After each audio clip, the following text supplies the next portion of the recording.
إضرابات عمت كل إقليم الحسيمة والناظور ووجدة وباقي وتطوان وطنجة. كانت كتجينا أخبار في الكيران بأن الموتى هنا وهناك، شهداء هنا وهنا. يمكن نقولوا سي إلياس أن هذه الفترة هي فترة بداية تشكل الوعي السياسي عند سي إلياس العمري. لا، تشكل الوعي السياسي كان قبل شوية. كان في هذيك الفترة منين خرجت من داخلي كريت مع الناس الأكبر مني سنا وثقافة وعلما ودراسة، كانوا عندهم كتوبة. إذن بديت كنقرا الكتوبة اللي كانوا كيقراو وكنسمع الأغاني اللي كانوا كيسمعوا. إذن أنا ما عشتش الطفولة، يعني من طفل ما عشتش الطفولة، ما عشتش المراهقة، ما عشتش نهائيا. مباشرة أنا راه ما عرفت بأنه كاين كلثوم وكاين عبد الحليم وكاين كذا حتى في 22 سنة. ولكن حبي للنضال وكرهي للظلم وللظالمين كان أقوى من ارتباطي بالسياسة. ما عمرني كنت كنقول بأنني غنكون سياسي أبدا. حلمي هو أن أصبح جندي مناضل، مشروع شهيد. هذا هو كما قلت لنا مشروع شهيد، هذا هو الحلم ديالي. وارتبط وكنت كنقرا بزاف. شكون من الاساتذه؟ طبعا حنا كنعرفوا ان فتره الاعدادي كانوا عندنا كتكون عندها البصمه ديالها كتخليها في حياه. كانوا عندنا اساتذه طالب هنا واعتقلوا من هنا، ومازال اصدقاء ديالي لا حدود الساعه ومناضلين واحترمهم كثيرا. من هذه المدرسه اعتقل المعلمي عبد العالي. من هذه المدرسه يعتقل الراقي عبد الغني.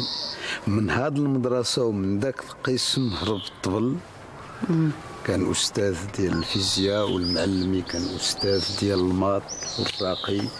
كانوا نموذج، ما كانش كيدرسونا غير هادشي، بالعكس بلا ما يدرسوها هما النموذج. ولكن كان نموذج في السلوك، في التعامل، كانوا كيوجهونا توجيه رائع. نعم. إذا الأستاذ إلياس العمري، طبعا هذه مرحلة الدراسة اللي قيل عن السي إلياس أنه لم يواصل دراسته. لم أواصل دراستي لسبب بسيط، لسبب كان عندي خيارين. طبعا كانت الدراسات أخرى وتعلم الأستاذ إلياس. كان عندي خيارين في حياتي.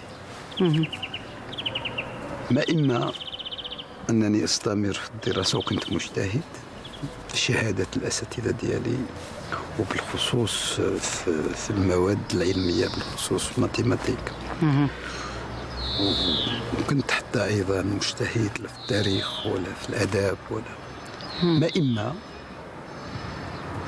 ندير مسار آخر باش يقراو الآخر. أنا اخترت، أنا ما عمرني فكرت في راسي، اخترت بأنني غادي ندير مسار آخر. مشيت كنأسس جمعيات وكنأسس كذا، وما عمرني ندمت عليه. نعم. ما عمرني ندمت عليه. إذا هذا مسار الدراسة. والأستاذ إلياس العمري كان مساره طويل. ومن مزورن كانت وجهتنا إلى مدينة طنجة لنسترجع مع ضيفنا ذكريات سنوات 1987-1988 بهذه المدينة.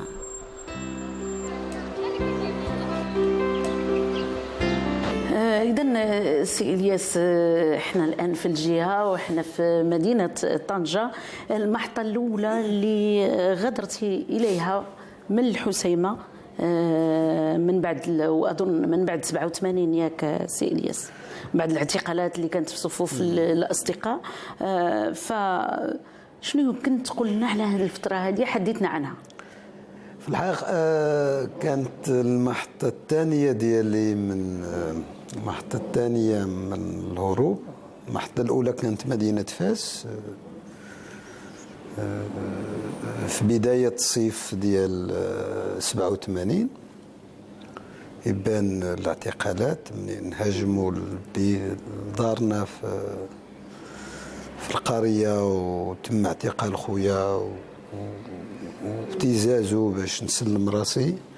أنا ذاك هاجرت إلى فاس راجلا، ثم من فاس خذيت القطار، جيت إلى مدينة طنجة، لأن فاس ما كانش عندي فين نكون. لان كانت بدات العطله الدراسيه. وطنجة كان إذن هناك الحي أهل، الجامعي. هناك أصدقاء من؟ طنجة كانت واحد الدار موجودة في واحد الحومة سميتها الجراري. حومة الجيراري. حومة الجراري كانت داك الساعة حدا واحد الحومة دابا ما بقاتش سميتها حومة نصارى، اللي كان أحياء قصديرية.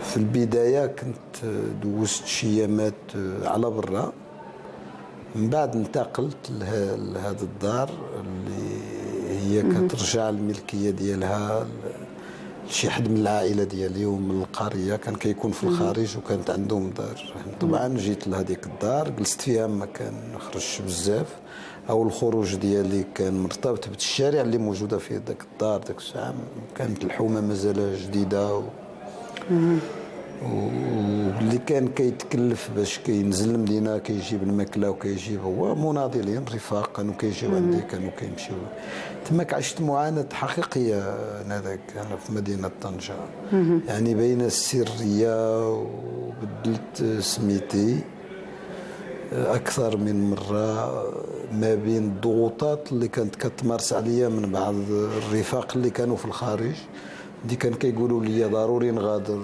المغرب الى الخارج،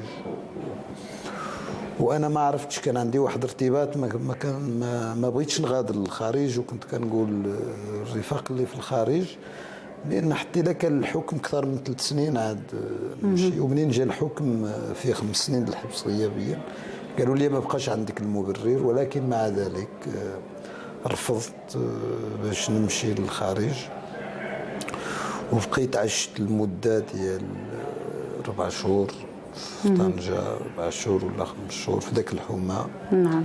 ولكن كيف دبر أسامة أموره الحياتية اليومية؟ في الحقيقة في الأول دوزت واحد الفترة مزيانة، كانوا بعض الرفاق واحد 2 ولا 3 الرفاق كيجيو عندي، وكانت عندنا شويه الامكانيات الماديه، بمعنى ملي كندوار كنشريو الخبز، كنشريو الزيت، كنشريو شويه الحوت، كنشريو شويه البطاطا، كنعمروا البوطه. ومن بعد عشت لحظه حزن العيد الكبير خارج الحسيمه. انا درت بزاف الاعياد الكبيره خارج الاسره، ولكن خارج المدينه منين كديروا اختياريا ماشي بحال ملي كديروا اضطراريا مجبر معنا. ومن بعد الامن عرفوني فين كاين، طبعا الامن عرفوني فين كاين، وهذه هي العلاقه الطيبه اللي كانت عندي مع الجيران. في واحد الحانوت تما كنت كنمشي عندهم، وان هذاك مول الحانوت والناس اللي كيمشيو عنده الاغلبيه كانوا الناس كيمشيو للخارج متقاعدين وكيجلسوا، ومن الريف كلهم يمشاو عندهم يقولوا على واحد السيد. وديك الساعه كنتي انت استعرتي الاسم يعني اسامه، وحتى مول الحانوت كيعرفك باسامه. اسامه. هذاك الساعه خديت قرار عاوتاني، مشيت لفاس، رجعت لفاس، رجعت للمره الثانيه لفاس، المره الثانيه الى هروبا، لان ما كاملاش من بعد الهروب ديالي ما كاملاش 24 ساعه للدار. ولكن كاين تساؤلات حول السي الياس العمري ولا اسامه انذاك، كيف تم اعتقال تقريبا الكل؟ ماشي انا بوحدي اللي الياس انه ينجو من هذا جدا. راه كنت انا اللي كنت غنتعتقل الاول. مور حفظ الله تعتقل احد الرفاق ديالنا، تعتقل في الباطو، كان هو باغي يهرب، كان غادي يخرج. تعتقل هو الاول، اعتقل. عرفنا بانه غادي تعتقلوا مجموعه من الرفاق، اذن بعد شي 3 ايام غادي تبدا الاعتقالات. الدراري قالوا لانه كان عنده شي مناسبه عائليه، شي اسبوع ديال خوه، وقال لنا غادي نمشيو نتعشاو عند خو عند السي محمد. انا قلت لهم الاول ما كانش عندي مكان مستقر فيه فين غنعس، اذا منين غادي نخرج من تماك من العشاء مع 2 الليل الوحده الليل ما عندي فين نعس، اذا الا غنعس ما عند شي حد خصني نتعلم الدكتيرو. الساعه ما كانش الخور، كنت كنمشي نتعلم على الكاتبه لان من احد الامور النضاليه اللي خصها تكون كنعرفوها باش منين نبغيو نكتبوا منشورات ولا نكتبوا شي. انا اعتذرت، انا ذاك ما مشيتش. اذا في هذيك العشيه الاصدقاء اعتقلوهم منين خرجوا من العشاء، ولي الخبر من الدوار بان خذ الاحتياطات ديالك. اذا الصباح خذيت الاحتياطات اللازمه. ولكن في طنجة أيضا كنت سمعت في إحدى الحوارات أن في بعض الأحيان كنت في مسجد من المساجد. ماشي كنت في مسجد، هذيك كنت فاتح أمة نصارى حداها، كان تماك واحد المسجد، وكانت عندي واحد السبرديله جديد شراها ليا واحد السيد، تلاقاني صدفة من القبيلة تا هو، ولقاني في واحد الحالة وداني لواحد الحانوت. كان خير. شرا ليا السبرديله وشرا ليا سروال وقميجه وواحد الجاكيت كساني كما تنقولوا. كساني. ومنين جيت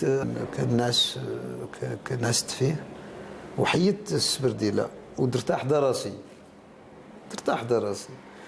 وواحد الوقت منين جا الفجار كيود الفقي فقت، درت هكا كنقلب على السبرديله ما لقيتهاش. هاتيها كانت.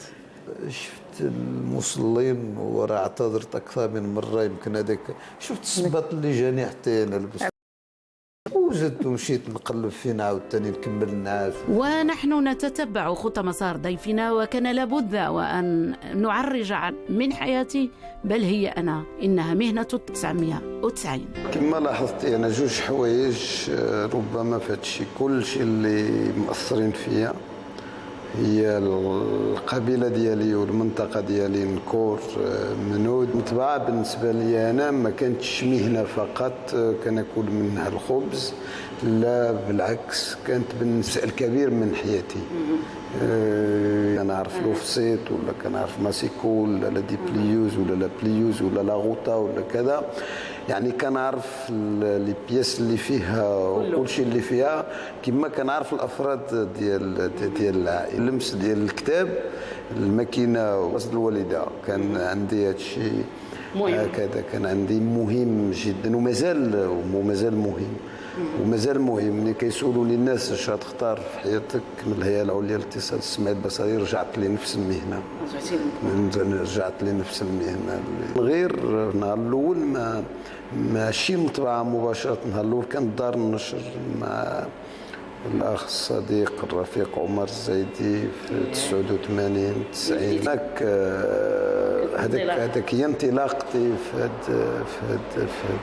هذا الميدان، ومن تما مشيت للورق للطباعه، المعارض، الكتاب، لان ما كانش ممكن نشارك في المعارض.